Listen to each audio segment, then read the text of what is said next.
Hello there! You are just in time for Tales from the Nusantara! Whoa! Oh, hi Jen! I didn't see you there. Who did you think was going to tell the story, Laila? Oh, what kind of story are we going to hear today, Jen? Good question, Laila. I'm going to... Is it a fun story? Well, there are some parts that... Oh, is it a scary story? Actually, now that you mention it... Or is it a magical story? You know what, Laila? It's all three. I'm ready. Are you ready for the story of Timun Emas, the golden cucumber? Looks like we're all ready. Let's go! Our story takes us to a beautiful island in Indonesia, one that was at the center of 1,000 smaller islands. On this island, there lived a woman named Shriti. Shriti? Wow, that's a lovely name. It's a beautiful name indeed, and she was dressed almost like you. Like me?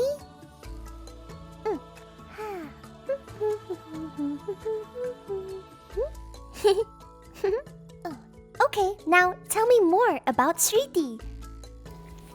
Shriti lived all alone, and she was unhappy. She longed for a daughter, one that could keep her company, a daughter that she could call her own forever. But that would never happen. Unless she traveled to the palace behind the cloud. Ooh, okay. But why do these clouds look different from the ones we see every day? Because these are no ordinary clouds. These are rain-bearing clouds that look just like the Mega Mendong batik motif, a symbol of fertility, life-giving abilities, and the upper realm. Oh, okay. Is that why Shriti needs to go here? That's right, Laila. Because in the palace behind the clouds, there lived a magical giant called the Raksasa, and only he could fulfill what Shriti desired most. But she was too afraid to ask him. Why is that? Because he was huge, and when he roared, it sounded like a thunderstorm. Oh, well, I'm not scared of him. I can do that too. I think so too. On the count of 3, give me your loudest roar. Oh, okay. But Jen, let's try counting in Malay. Sure. Let's give it a try. 1, 2, 3. Roar! Oh, Good job, Laila. Now, let's try making ourselves bigger with our hands. oh. Okay. Let's give it one more try. 1, 2, 3. Roar! Whew, I scared myself there a little. Now we know how Shriti must have felt. Yeah, but did her fear go away? It sure did, Laila. Because she wanted a child so much that she bravely decided to go and meet the Raksasa all by herself. When she finally arrived at the palace, she looked him in the eye and said, "Oh, Raksasa, may I ask from you a princess as a daughter?" The Raksasa thought about it for a moment. And then, out of nowhere, he pulled out a seed from a mystical golden cucumber. But what was the seed for? That's what Shriti asked too. The Raksasa told her that if she cared for and nurtured this seed, a most beautiful princess would appear as Shriti's daughter. Shriti was overjoyed, but the gift came with one condition. Oh? After 200 full moons had passed, the Raksasa swore that he would return for the princess.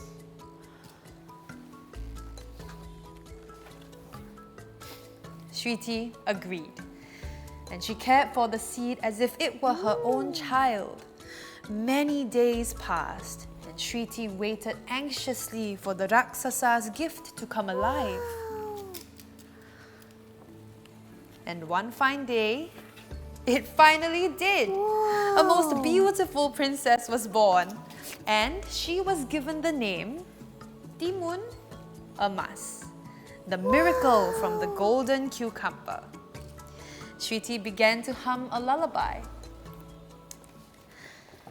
Timun Emas, ibu akan menjagamu, tiada siapa akan dapat mengambilmu.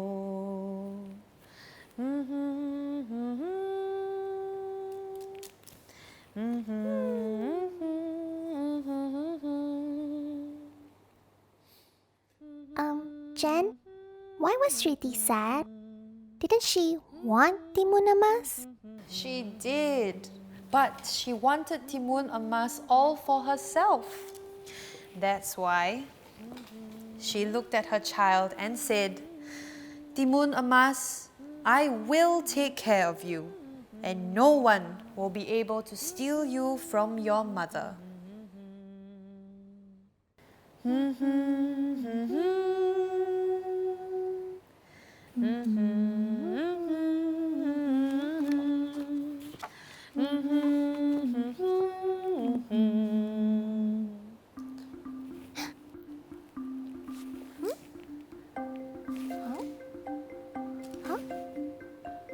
Did you hear that? Well, I thought that was you. Me? That wasn't me. Who was it then? I think I know. Those were the Kuda Kepang's footsteps. The Kuda Kepang is a loyal horse with mysterious powers. Huh? Whoa! Let's try it, Laila. Let's try making the sound of the horse's footsteps. Oh, okay. But can the boys and girls at home follow us too? Sure, of course they can. It's easy. Hold your hands like this and follow this beat. Oh. Just like that. One more time. Good job, everyone. That was fantastic. Yeah, cool! Okay, so what happened after the Kuda Kepang arrived? The Kuda Kepang came over and looked at Shriti lovingly. He then vowed to protect Timun Emas. Aw, that's so sweet. And time flew like the wind. The new moons came and went. Timun Emas had grown to become a magnificent young lady.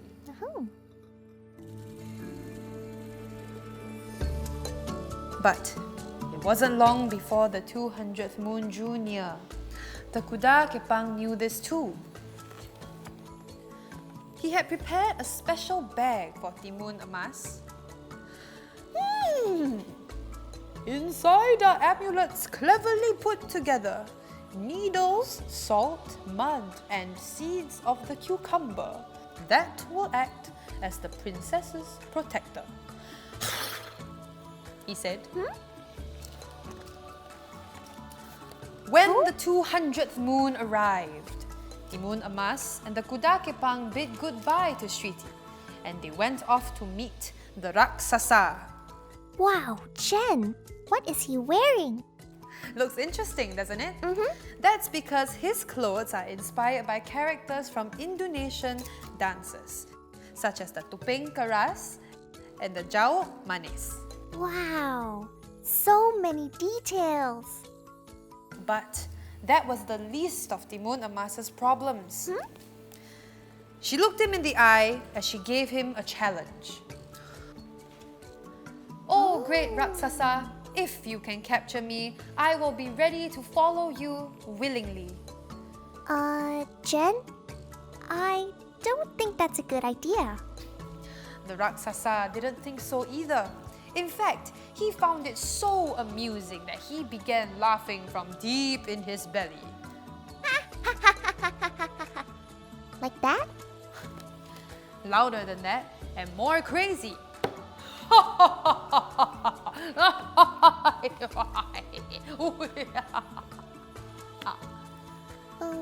Okay. Well, I think I need help laughing louder. Oh, I know. Maybe if you all laugh together with me, we might almost be as loud as the Raksasa himself. Shall we try? Let's give it a try. On the count of 3. 1, 2, 3. Louder!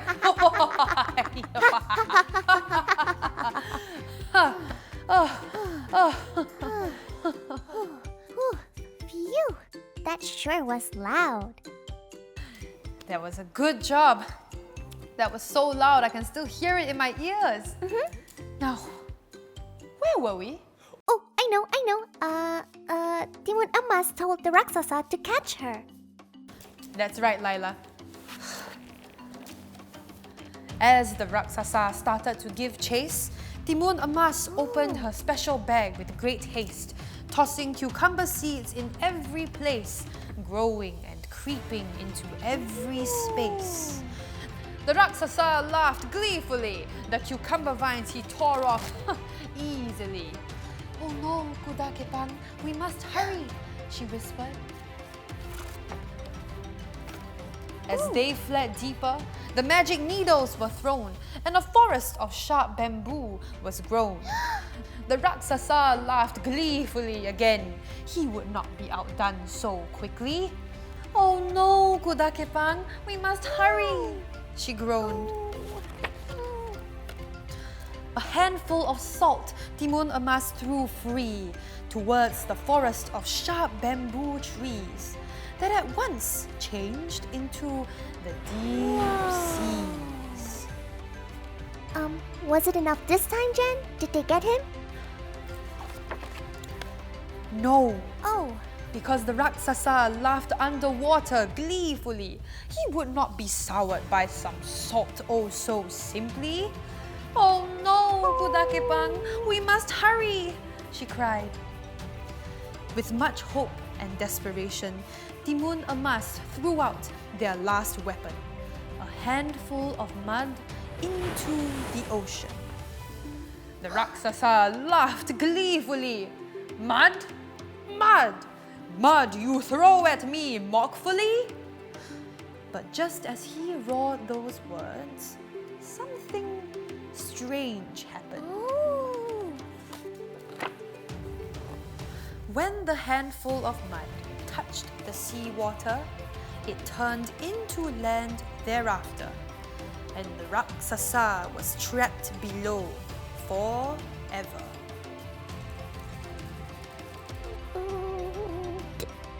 Did it work? Yes, it worked! Yay! Woohoo! It worked! It worked! It worked! It worked! It worked! Oh, okay. So, what happened to Timun Emas and the Kudakepang next? Timun Emas said, "Kudakepang, come home with me. My mother awaits eagerly." And so, they returned to Shriti finally. Shriti embraced her lovingly, and tears of joy flowed freely. Aww. For 200 full moons and many more after, they both lived peacefully ever after. Forever and ever? Ever and ever. Forever and ever? Forever and ever and always. Wow. Jen, will you tell me great stories like this forever and ever and ever and ever and ran out of fingers. Of course, Laila. Oh, and will you protect me like Kudakepang too? Come here. Aw. of you, Jen. I love you too, Laila. We hope you've enjoyed the story of Timun Emas. Timun Emas is read with permission from the publisher Ogre's books, written and illustrated by Evie Shelvia. Jen and I would like to say a very big thank you to all our boys and girls at home. See you soon! Hold on there, Laila. Huh? We're not done yet. We're not? That's right. We still have one more adventure with Cynthia, who's going to teach us how to plant our own magical cucumbers. No way! Really? Yes way. Over to you, Cynthia. Yay! Thank you, Jen and Laila. Hello everyone, my name is Cynthia and I teach people how to live and eat healthily. Growing your own food is certainly one way to be healthy because not only do you get fresh produce that you've grown organically by yourself, you also get to nurture the plant, watch it grow from a tiny seed into something that keeps on giving you not just fruits, but also the satisfaction of being a plant daddy or mummy. A little like how Sriti took care of Timun Emas. Nature is such a great source of food and joy. Today, I will tell you more about cucumber, as you have just listened to in the story of Timun Emas. Did you know that cucumber is a fruit? Most of us eat it as a side dish when having a meal. But did you know that cucumbers also help us do 5 amazing things? Number 1, it helps to ease swelling. That's why some people put cucumber slices on tired, puffy eyes.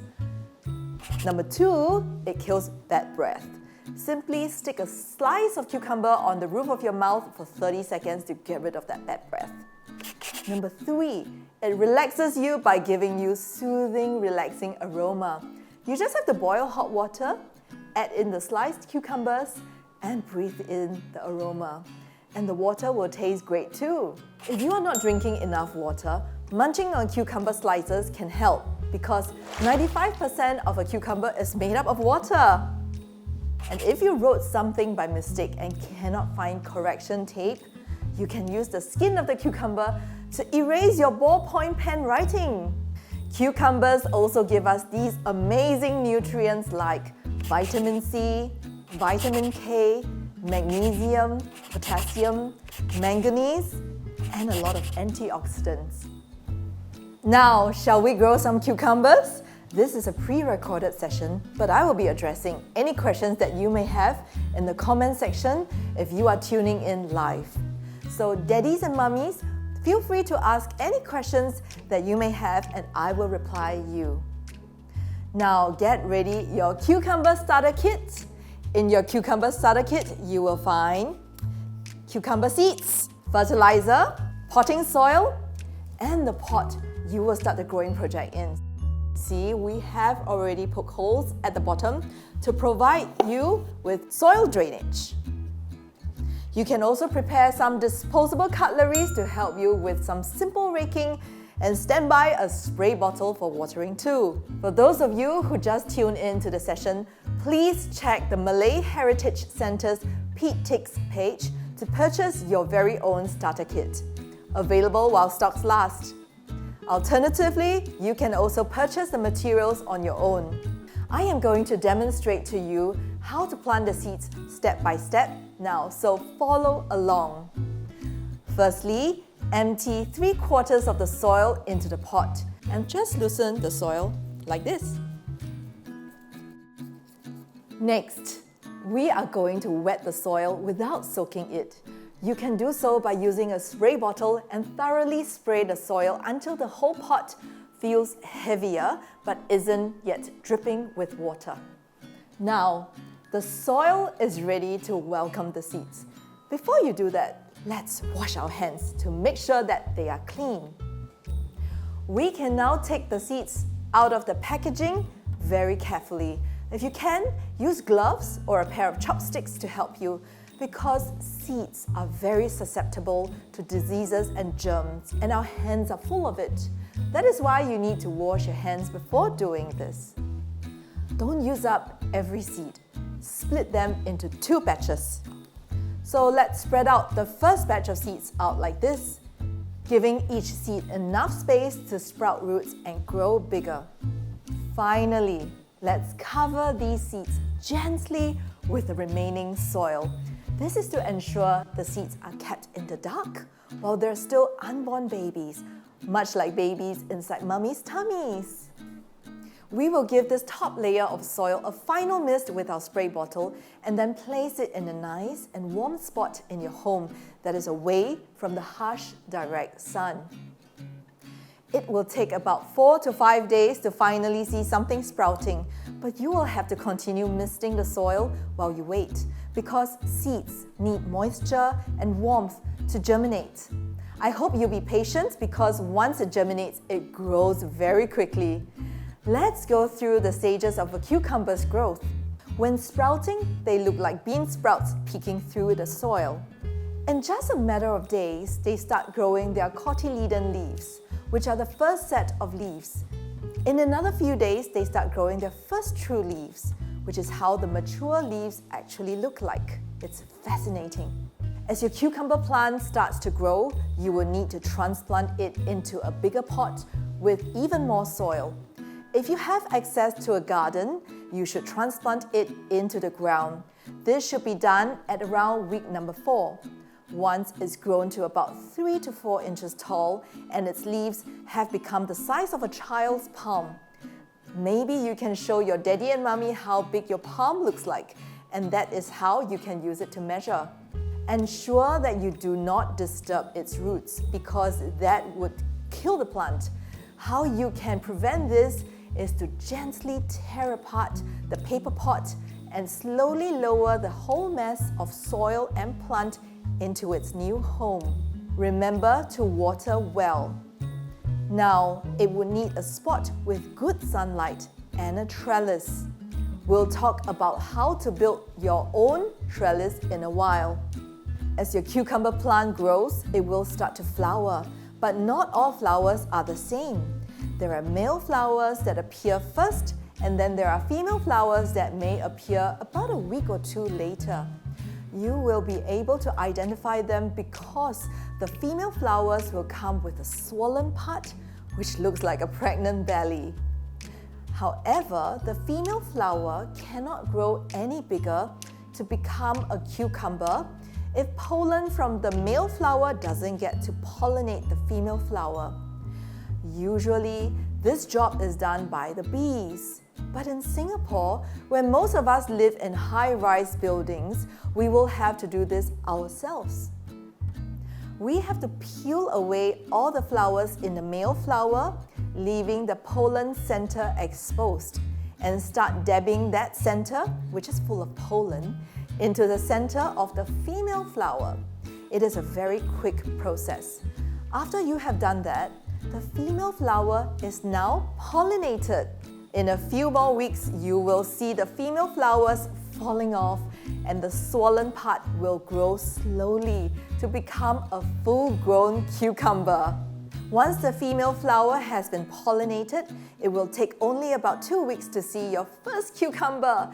In total, the whole process from seedling to harvesting can take up to 2 to 3 months, depending on your growing conditions. It will require lots of patience. Here are some examples of how people build support for newly transplanted seedlings to crawl on. Usually, people would use chicken coop wires that are crisscrossed and simply tied onto a wooden frame. However, in our urban environments, we'll have to be creative because firstly, we'll need to raise the pot to a spot where there's sunlight coming through. Let's take a look at some ideas you can adopt to build your own trellis. A laundry rack is quite perfect because it already comes with the metal grids that the cucumbers can crawl on. Some people also create their own upright trellis with bamboo sticks. You can even make use of any laundry contraptions you have and simply use raffia strings to create the grids for the vine to creep on. I hope you have lots of fun growing your cucumbers.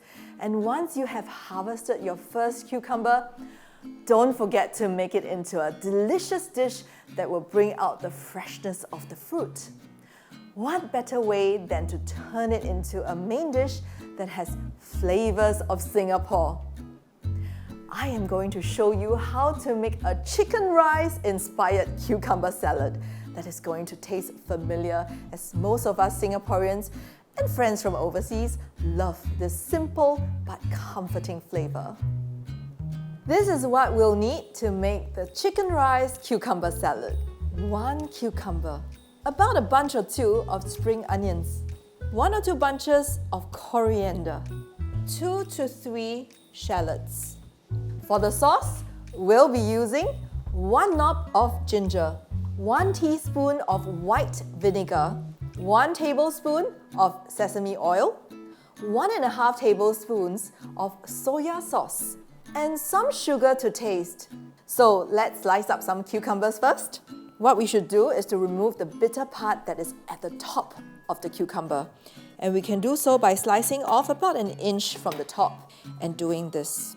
This must be something that your grandma knows or your mom knows as well. My mom taught me this. And you can just simply wash away or wipe away the bitter part. Next, we're going to slice this up and cut it into smaller pieces. Some people in the chicken rice stalls actually don't like the very watery center because it may taste too watery and the bite of the seeds may not be too nice. So you can also remove that by simply cutting it away like this. And we'll do that to the whole cucumber. So once you've done that, you can actually start slicing it up. Slice it any way you want. I'm just doing a diagonal slice today. Just in case you're wondering, I'm leaving the skin on for better crunch and also the nutrients, because the nutrients are usually inside the skin. And just put everything into your salad bowl. Next, we are going to slice up some shallots. You can mince it or pound it even, it's really up to you. But I like it with a bit of crunch, so I'm going to slice it up real thin. We're using about 2 to 3 shallots. You don't need a lot, but if you like it, put more. Always ask your daddy or mommy to help you with cutting because you want to make sure you don't slice away your fingers. And I'm just going to put it into our salad mixing bowl here. Next, I'm going to slice up some spring onions and coriander. I'm using about this much worth. The white part of the spring onion can be a bit too pungent, so if you don't want to eat the white part, you can remove that and use that for soups and stocks. I'm just going to use the green part. For the thicker base, you can actually slice it further. Don't just put in a whole chunk, it may be too pungent to bite into. So we're going to slice it up like this. The trick to make spring onion look very good is to curl it by soaking it in iced water. That's a trick you can learn. For the rest of the green part of the spring onion, you can just cut it into segments. And if you want to further slice it into smaller pieces, you can slice it halfway, like this, lengthwise. So we're going to put this into the salad bowl. Next, we're going to cut up some coriander, my favorite. You can use the base of the coriander, the root portion, to make soup or stocks. It's amazing. Again, we're going to slice it into segments, smaller segments like this. And put all into the mixing bowl. Next, I'm going to make the sauce. We will be using ginger, just a knob of it, not the whole thing, just that little bit that's sticking out, maybe 1 inch long, okay? And how you can do this is first by removing its skin. I usually like to use a spoon to scrape it off like this. And then I'm going to cut it and grate it using a grater or a zester. They both work. You can use a mortar and pestle to pound it, or you can grate it.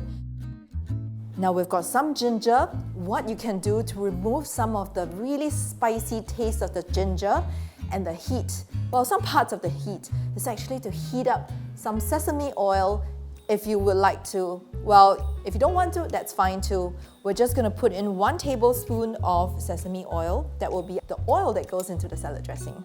Next, we're going to put in some soya sauce. I want to emphasize the need to use a good grade soya sauce because it is the taste of the entire salad. So I'm using about 1.5 tablespoons of soya sauce here.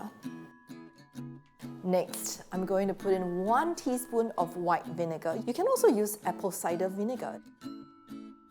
And lastly, some sugar to taste. I'll be using brown sugar today. And it's really up to you how sweet you want it to be. I don't want it to be too sweet, so just a little bit to contrast the saltiness of the soya sauce. I wish you can be here to smell this. It's amazing. So if you're making a bigger portion of salad, just add more ingredients for the salad dressing accordingly. So what I'm going to do now is to toss the salad with this dressing. And finally, give it a good mix.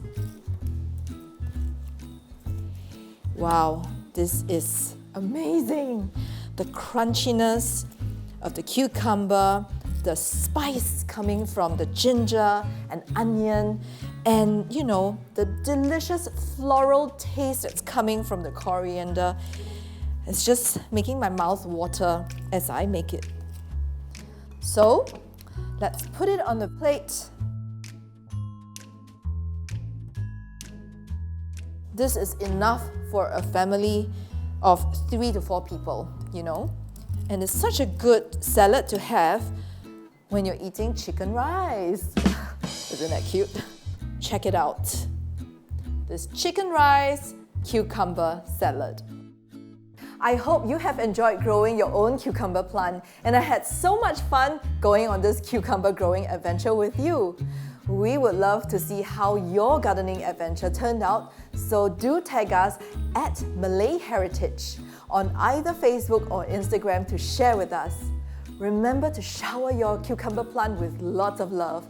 And if you still have any questions, we will be answering them on YouTube and Facebook. Take care, everyone. Back to you, Laila. Gee, that was fun, wasn't it? And we learned so much today too. I can't wait to do this again with all of you. So, see you next time when we explore more tales from the Nusantara. Bye, everyone!